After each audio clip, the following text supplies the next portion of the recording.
Hello students. Hello दोस्तों, कैसे हैं आप लोग। तो एक बार फिर से स्वागत है वीके क्लासेस के यूट्यूब चैनल पे। आप लोग का हार्दिक स्वागत और अभिनंदन है। आज हम लोग एक छोटा सा टॉपिक पढ़ेंगे जो किसी स्टूडेंट की डिमांड आई थी एबीजी पे। आज हम लोग इसको कवर अप करेंगे।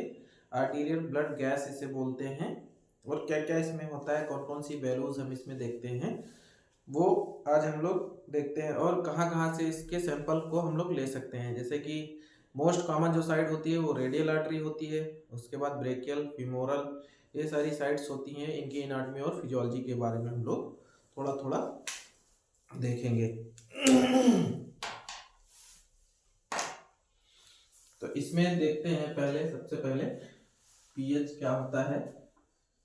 पीएच, पीसीओ2 और बाइकार, ठीक है। PH 7.35 to 7.45।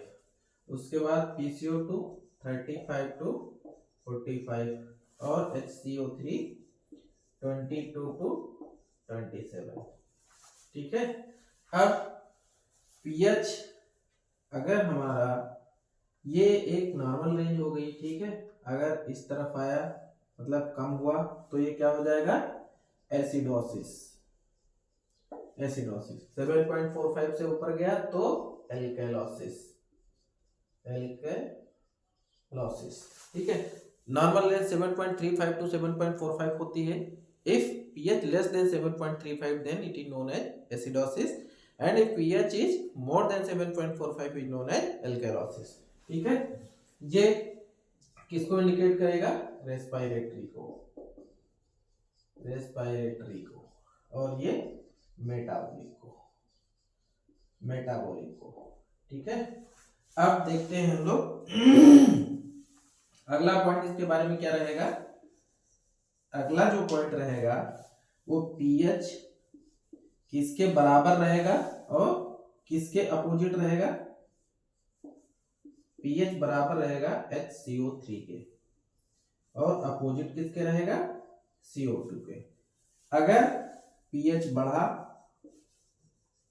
तो HCO3 बढ़ेगा, और पीएच बढ़ा तो कार्बन डाइऑक्साइड कम होगा। यानी कि हम लोग दूसरे वर्डों में क्या कह सकते हैं कि pH is directly proportional to bicarbonate and pH is inversely proportional to carbon dioxide. ठीक है। तो इसके हम दूसरे वर्डों में भी हम लोग लिख सकते हैं क्या, pH directly proportional to HCO3 and pH inversely proportional to CO2। तो इसका मतलब क्या हुआ, पीएच घटेगा तो बाइकार्ब घटेगा। If pH decrease then bicarb decrease, if pH increase then bicarb increase, if pH increase then CO2 decrease, if pH decrease then CO2 increase. ठीक है। तो ये इतना, ये दो पॉइंट हम लोगों ने कवर किए। आगे इसके बारे में और जानकारी हम लोग इंफॉर्मेशन लेते हैं, इसको कहाँ से लेते हैं, कैसे लेते हैं, क्या इसकी एनाटॉमी और फिजियोलॉजी होती है। ठीक है, वो हम लोग देखते हैं इसमें। और मोस्ट कॉमन जो आर्टरी रहेगी वो कौन सी रहेगी, मोस्ट कॉमन आर्टरी जिससे हम लोग एबीजी को, एबीजी के सैंपल को लेते हैं, वो कौन सी, रेडियल आर्टरी। ठीक है। रेडियल आर्टरी को लेते हैं, या फिर ब्रेकियल से लेते हैं, या फिर फीमोरल से लेते हैं। ठीक है। तो थोड़ा सा हम लोग इसकी रेडियल आर्टरी, ब्रेकियल, एक्सिलरी, इन सब की थोड़ा सा एक एनाटॉमी और फिजियोलॉजी को देखते हैं। ठीक है। अगला जो पॉइंट हम लोग का रहेगा वो एनाटॉमी और फिजियोलॉजी से रहेगा। कहाँ से क्या निकलता है, आर्क ऑफ एओर्टा से ये आर्टरी कैसे बनती है, पामिक आर्क क्या होता है ना, रेडियल आर्टरी किधर है, अल्नर किधर है, ये सारी चीजों को हम लोग एक बार देखते हैं।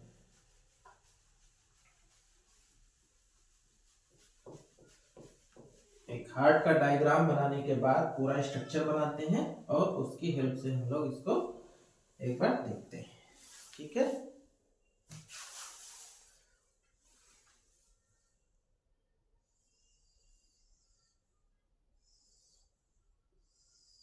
ये एक हार्ट का डायग्राम है जिसमें 4 चैम्बर होते हैं, ठीक है, ये आपका राइट एट्रियम हो गया, ये राइट वेंट्रिकल हो गया, ये लेफ्ट एट्रियम हो गया और ये लेफ्ट वेंट्रिकल हो गया। यहां से क्या निकलेगा, एओर्टा। ठीक है, एओर्टा यहाँ ascending aorta, arc of aorta और फिर यहाँ से डिसेंडिंग एओर्टा। ठीक है, तो ये हो गया हमारा एओर्टा, असेंडिंग एओर्टा और फिर आर्च ऑफ एओर्टा। ठीक है, ये रहा और फिर यहाँ से डिसेंडिंग एओर्टा। यहाँ पे कुछ ओपनिंग्स होंगी जिनको हम लोग बना लेते हैं, देख लेते हैं क्या क्या रहेंगी, है ना।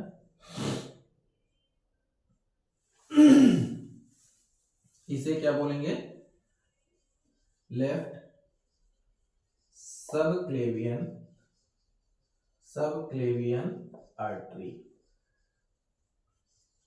ठीक, फिर उसके बाद ये कौन सी रहेगी, राइट ब्रेकियोसिफेलिक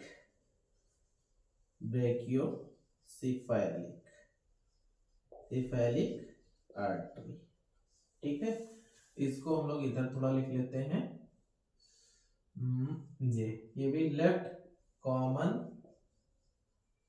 कैरोटिड आर्टरी।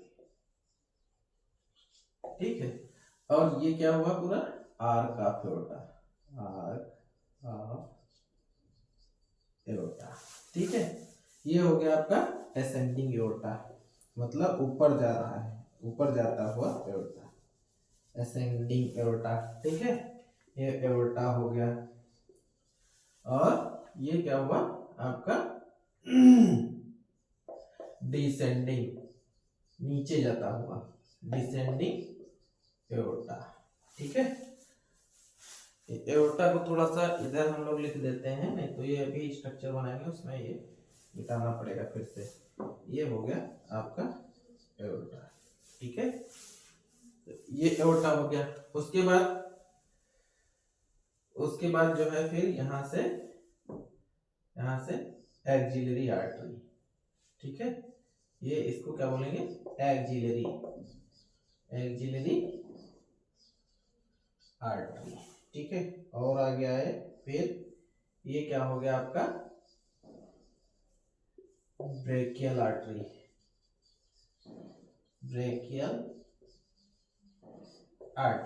ठीक है,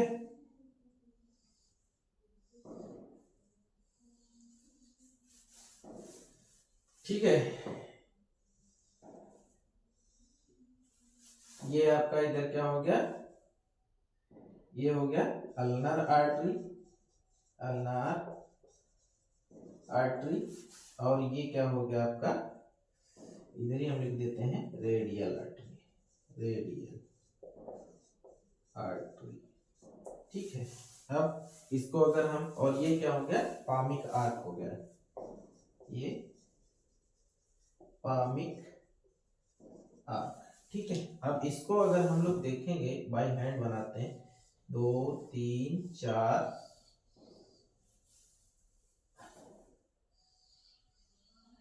ये मान लो अंगूठा हो गया। ठीक है, थोड़ा बहुत आर्ट मेरी बहुत अच्छी नहीं है, बट आप लोग को समझाने के लिए आप देख लीजिए इसको।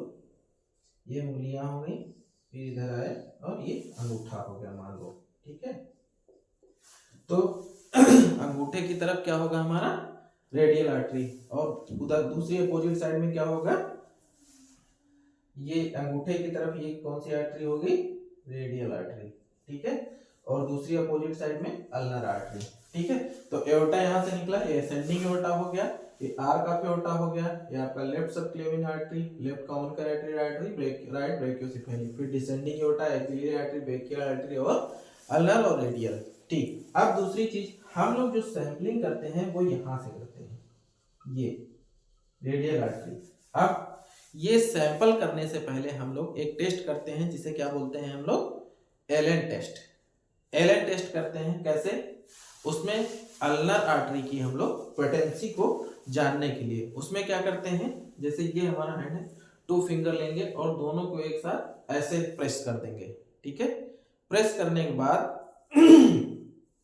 बट वो इसलिए पोटेंसी चेक करते हैं कि बाय द वे हो सकता है पहले से आपकी अल्नर आर्टरी ब्लॉक है और रेडियल से हम पिंच कर रहे हैं, तो फिर पाम में पामिक आर्क जो है इसमें ब्लड सर्कुलेशन क्या हो जाएगा, इसमें कंप्रोमाइज हो जाएगा। फिर इसमें ब्लड सप्लाई जब कंप्रोमाइज हो जाएगी तो इसमें ब्लड सप्लाई पूरा आएगा नहीं, फिर इसमें सप्लाई बचे, गैंग्रीन वगैरह होने का डर रहेगा, है ना, ये सारी चीजें। तो उस पोटेंसी को हम लोग को करने के लिए दोनों हाथों से ऐसे प्रेस करेंगे। उसके बाद फिर हम लोग प्रेस करने के बाद ये हाथ पूरा मतलब वाइटिश हो जाएगा और फिर हम अल्नर को पहले छोड़ेंगे। ठीक है, अल्नर को पहले छोड़ेंगे। अगर वो 6 सेकंड के अंदर पिंक वापस से हो जा रहा है तो इसका मतलब अल्नर आर्टरी ठीक है, अच्छे से ब्लड उसमें सर्कुलेट हो रहा है। और अगर पिंक नहीं होता है इसका मतलब वो ब्लॉक है, फिर हम लोग वहां से सैंपल नहीं लेंगे। ठीक है, तो ये हमारे एनाटॉमी और फिजियोलॉजी रही एबीजी सैंपल लेने की, कहां से, रेडियल आर्टरी से।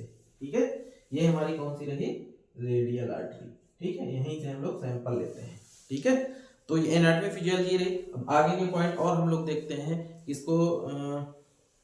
इसको करने से पहले हम लोग एलन टेस्ट करते हैं, फिर सैंपल जिसमें लेंगे उस रेंज कैसी होनी चाहिए, ये सारा कुछ अभी हम लोग आगे चल के देखेंगे। ठीक है, तो आई होप आप लोग को एनाटॉमी और फिजियोलॉजी एबीजी कैसे लेते हैं, क्या करते हैं, वो आपको समझ में आ गया होगा, है ना। एक एक करके अब हम लोग आगे के पॉइंट डिस्कस करते हैं, है ना, कैसे क्या होता है, सिरिंज कौन सी लेते हैं हम लोग। तो सिरिंज जो इसमें सैंपल लेने के लिए हम लोग लेते हैं उसे क्या बोलेंगे, हिपेरिनाइज्ड सिरिंज, हिपेरिनाइज्ड सिरिंज। ठीक है, 1 ml की आती है अलग से, हिपेरिनाइज्ड सिरिंज एबीजी सिरिंज उसे बोलते हैं, और उसे हिपेरिनाइज से वॉश कर लेते हैं। ठीक है, तो इसमें एक पॉइंट और लिखेंगे, before taking sample of ABG assess ulnar patency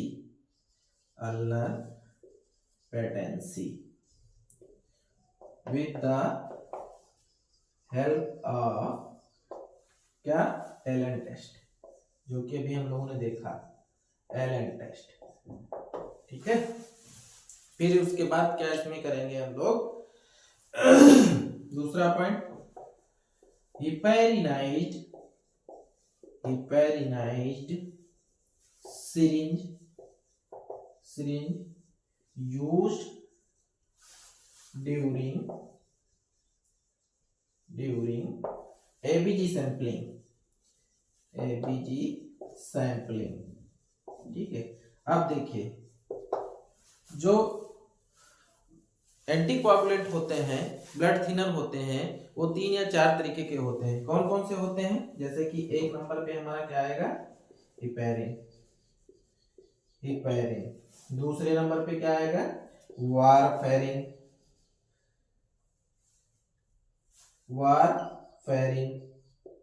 तीसरे नंबर पे क्या आएगा, ईडीटीए। चौथे नंबर पे क्या आएगा, सिट्रेट, इथाइलिन डाइऑक्साइड ट्राइएसिटिक एसिड, इसको क्या बोलते हैं, इथाइलिन डाइमाइन ट्राइएसिटिक एसिड। ठीक है, तो इसमें क्या होगा, वारफेरिन टैबलेट फॉर्म में आता है, इसे हम यूज नहीं कर सकते। ईडीटीए में एसिड होता है, ये हमारे सैंपल में अल्ट्रेशन क्रिएट कर देगा।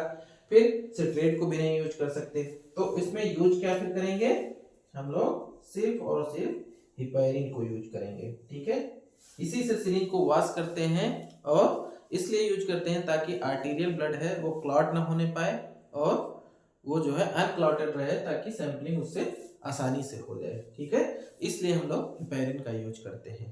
ठीक है, तो अगला पॉइंट हम लोग देखते हैं क्या है इसमें। अब इसमें हम लोग देखेंगे कैसे रेस्पिरेटरी एसिडोसिस होता है, कैसे रेस्पिरेटरी एल्केलोसिस होता है, और कैसे मेटाबॉलिक एसिडोसिस होता है, और कैसे मेटाबॉलिक एल्केलोसिस होता है। ठीक है, तो एक एक करके हम लोग देखते हैं। जैसे पहला यहां लिखेंगे रेस्पिरेटरी एसिडोसिस। एसिडोसिस। अगला क्या लिखेंगे फिर, रेस्पिरेटरी एल्केलॉसिस।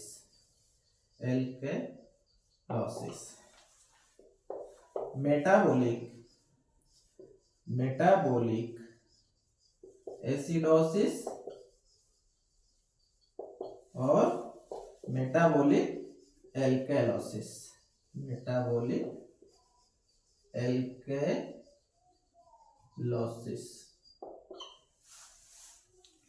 अब देखो हम लोगों ने क्या पढ़ा था उसमें कि जहां पे एसिडोसिस आएगा उसका मतलब क्या होगा, एक मिनट यहाँ पे देखो, सब जगह पहले हम लोग पीएच लिख लेते हैं, पीएच और पीएच। देखो जहां भी एसिडोसिस नाम होगा इसका मतलब पीएच डिक्रीज, ठीक। यहाँ एल्कलॉसिस पीएच इंक्रीज, यहाँ एसिडोसिस पीएच डिक्रीज, यहाँ एल्कलॉसिस पीएच इंक्रीज। अब रेस्पिरेटरी में क्या होता है, रेस्पिरेटरी एसिडोसिस, रेस्पिरेटरी के अपोजिशन में क्या होगा हमारा, अभी हम लोगों ने पढ़ा था सर कि पीएच इंक्रीज होगा तो बाइकार और पीएच सेम रहेंगे, ठीक है। तो यहाँ पीएच अगर डिक्रीज है तो यहाँ पे क्या होगा, CO2 इंक्रीज हो जाएगा, ठीक। यहाँ पीएच इंक्रीज है तो CO2 डिक्रीज हो जाएगा, ठीक। फिर उसके बाद मेटाबॉलिक एसिडोसिस में क्या होगा, जो मेटाबॉलिक है, मेटाबॉलिक कौन इंडिकेट कर रहा था, मेटाबॉलिक हमारा इंडिकेट कर रहा था क्या, बाइकार्बोनेट। तो पीएच अगर डिक्रीज है तो ये तो इसी के पैरेलल में ही होगा, HCO3 डिक्रीज हो जाएगा, फिर HCO3 डिक्रीज हो जाएगा, ठीक है। तो इसको और शॉर्ट में हम लोग क्या समझ सकते हैं, एक और निमोनिक से समझ सकते हैं, कैसे, यहां पे लिखो, देखो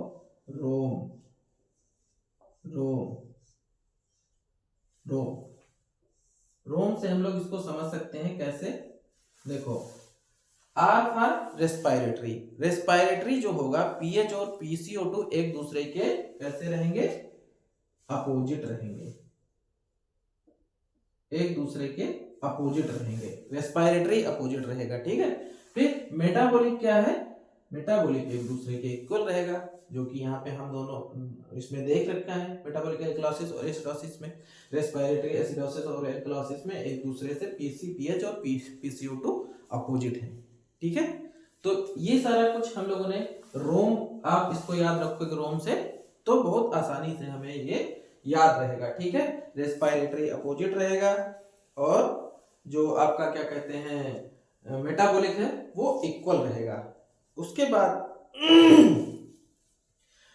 बाद इन्हीं के बेसिस पे अब हम लोग आगे क्या देखेंगे, कंपनसेशन, कैसे कंपनसेशन होता है, ठीक है। कंपनसेटरी होता है, पार्शियल कंपनसेटरी होता है, अनकंपनसेटरी होता है, ठीक है। उसके बाद रेस्पिरेटरी एल्कलॉसिस कब होगा, हाइपर वेंटिलेशन, पेशेंट जब ज्यादा सांस लेगा, ठीक है, हाइपर वेंटिलेशन, ठीक है। एसिडोसिस कब होगा, किडनी फेलियर, ठीक है। उसके बाद मेटाबॉलिक एल्कलॉसिस, वोमिटिंग में ज्यादा इलेक्ट्रोलाइट, वोमिटिंग में इलेक्ट्रोलाइट और वो क्या कहते हैं वाटर वगैरह निकल गया तो उसमें क्या रहेगा ज्यादा, या फिर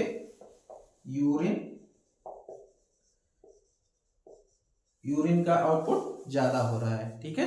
तब इन कंडीशनों में ये सारा कुछ होगा। अब हम लोग अगला जो पॉइंट है वो क्या देखेंगे, हम लोग कंपनसेटरी मैकेनिज्म क्या है, कंपनसेट किसको कहेंगे, पार्शियल कंपनसेट किसको कहेंगे और अनकंपनसेट किसको कहेंगे। तो अगला पॉइंट हम लोग वो देखते हैं, अगला पॉइंट हम लोग कंपनसेटरी मैकेनिज्म को डिस्कस करेंगे। कंपनसेटरी मैकेनिज्म क्या है, कंपनसेटरी मैकेनिज्म को देखते हैं हम लोग, ठीक है। कंपनसेट, पार्शियल कंपनसेट और अनकंपनसेट, ठीक है। तो यहां लिखेंगे कंपनसेट, ठीक, पार्शियल पार्शियल कंपनसेट कंपनसेट, ठीक है। उसके बाद अनकंपनसेट।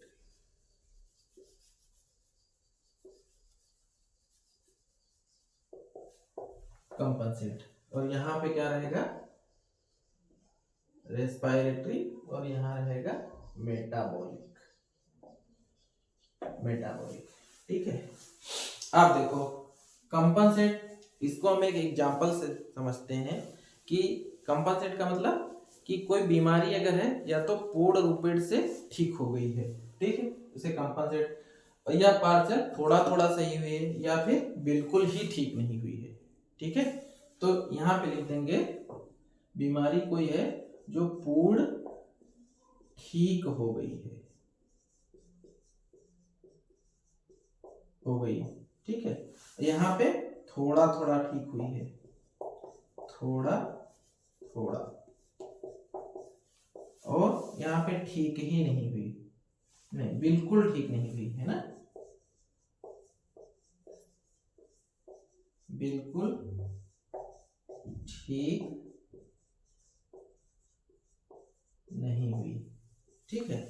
अब देखो अगर पूर्ण बीमारी ठीक हो गई पूरा, तो क्या सारे पैरामीटर हमारे सही हो जाएंगे। सही होने का मतलब पीएच नॉर्मल रहेगा, यहाँ पीएच नॉर्मल रहेगा, यहाँ भी पीएच नॉर्मल रहेगा। अब देखो पार्शियल कंपनसेटेड, जो इसका क्या कहते हैं, पार्शियल कंपनसेशन में जो रेस्पिरेटरी का दोस्त था वो कौन था, रेस्पिरेटरी का बाइकार्बोनेट।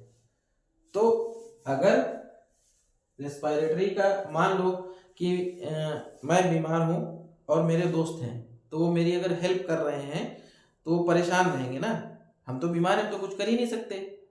तो जो दोस्त हैं वो कोशिश करें दवा लाना, पानी देना, और क्या कहते हैं खाना पीना, जूस ये वो, तो वो मतलब परेशान रहेंगे। परेशान का मतलब एबनॉर्मल, तो यहाँ एबनॉर्मल कौन रहेगा, बाइकार्बोनेट,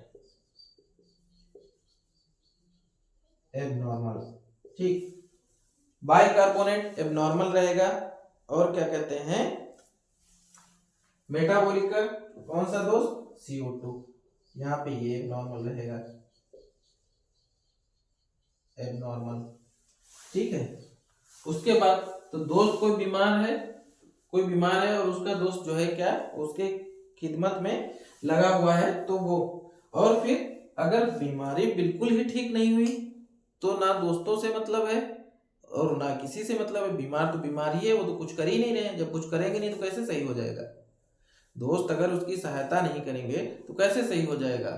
तो HCO3 यहाँ भी नॉर्मल रहेगा, HCO3 नॉर्मल, और यहाँ पे CO2 नॉर्मल, ठीक है। ये हो गया, मतलब यहाँ कोई बीमार नहीं तो पीएच पूरा नॉर्मल है। यहाँ पे आपका दोस्त बीमार है, या मैंने एग्जांपल दिया हम बीमार हैं, हमारे दोस्त लोग मेरे लिए बहुत हेल्प कर रहे हैं, तो वो लोग परेशान रहे। परेशान का मतलब CO3 भी एबनॉर्मल और CO2 भी एबनॉर्मल, वो बीमार। अब यहाँ पे बीमारी सही नहीं हुई, जब हम सही नहीं हुए सब करके थक गए तो वापस से ये सब नॉर्मल हो जाएंगे। कितना कोई दौड़ेगा भाई, एक समय आएगा सब थक के एकदम बैठ जाएंगे अपनी इनिशियल स्टेज में, ठीक है। तो कंपनसेशन को हम कुछ इस तरीके से समझते हैं। अब आगे हम लोग एग्जाम्पल की हेल्प से इसको देखते हैं कि कैसे होगा ये।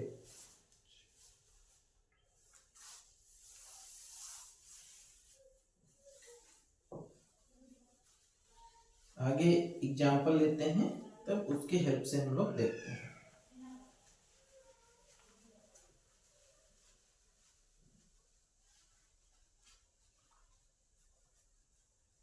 pH कितना होगा, HCO3 कितना होगा, वो सारा कुछ हम लोग इसमें देखेंगे। डायग्नोसिस बनाने से पहले हम लोग कुछ इस स्टेप से चलेंगे। pH, बाइकार्बोनेट, CO2, कंपनसेटरी,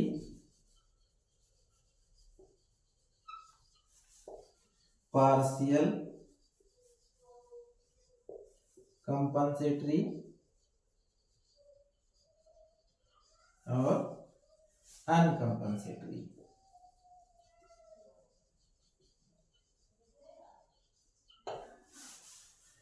ठीक है, तो ये हुआ हमारा डायग्नोसिस बनाने का तरीका। क्या हुआ, पहले जब भी हमें पीएच, बाइकार्बोनेट, CO2 ये सब दिखेगा, पहले पीएच को देखेंगे, फिर बाइकार को देखेंगे, फिर CO2 को, फिर कंपनसेटरी, पार्शियल और अनकंपनसेटरी। ठीक है, तो यहां देखते हैं एक एग्जांपल के थ्रू।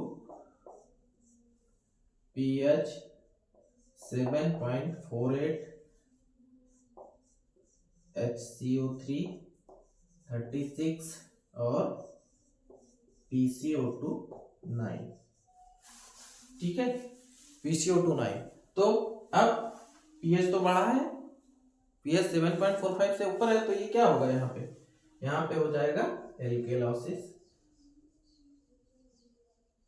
एल्केलॉसिस।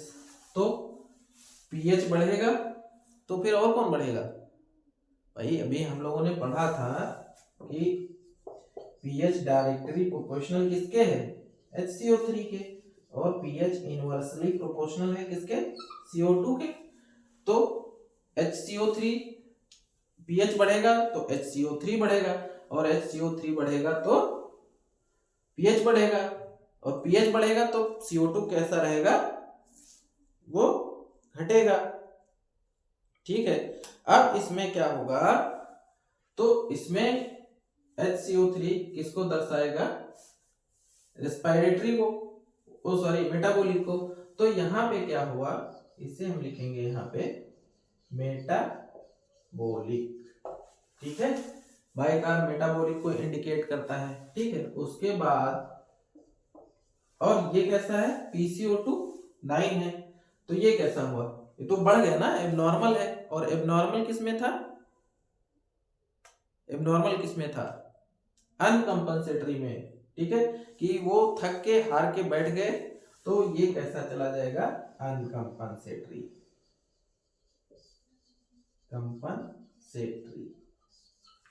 तो इसमें क्या, मेटाबॉलिक एल्कलोसिस विद अनकंपनसेशन। ठीक है, ये फाइनल डायग्नोसिस बनेगी जाके, और इसी के हिसाब से हम लोग को डायग्नोसिस बनाना है। सॉरी, अनकंपनसेटरी नहीं होगा, पार्शियल कंपनसेटरी। पार्शियल बढ़ रहा है ना CO2, एबनॉर्मल है दोनों चीजें ये। ठीक है, तो वो पार्शियल कंपनसेटरी हो जाएगा। ठीक है, तो उम्मीद है आप लोगों ने एबीजी को एंजॉय किया, अच्छे से पढ़ा, अच्छे से देखा। ठीक है, ऐसे ही कोई और टॉपिक चाहिए अगर आप लोग को, तो हमें बता सकते हैं। इसको एक बार नहीं 10 बार, बार रिपीट करके पढ़िए, तो ये अच्छे से समझ में आ जाएगा। नोट्स बनाइए इसका। ठीक है, और मैटर अगर लगता हो आपको अच्छा है, तो अपने फ्रेंड सर्किल में इसको शेयर करिए, लाइक करिए, सब्सक्राइब करिए, और बने रहिए बीके क्लासेस के साथ। कर दिखाइए कुछ ऐसा कि दुनिया करना चाहे आपके जैसा। जमीन पे बैठ के क्या आसमान देखता है, परों को खोल जमाना उड़ान देखता है। इसलिए मेहनत करने से आप लोग मत घबराइए, यही चीजें आपको क्लिनिकल में बहुत हेल्प करने वाली हैं, ये जान लीजिए। आप लोग जो अभी इन सब वीडियो लेक्चर्स को देख लेगा, उसको अपनी कॉपी में उतार लेगा, वो क्लिनिकल में बहुत हेल्प आने वाली है। ठीक है, तो थैंक यू फॉर टुडे।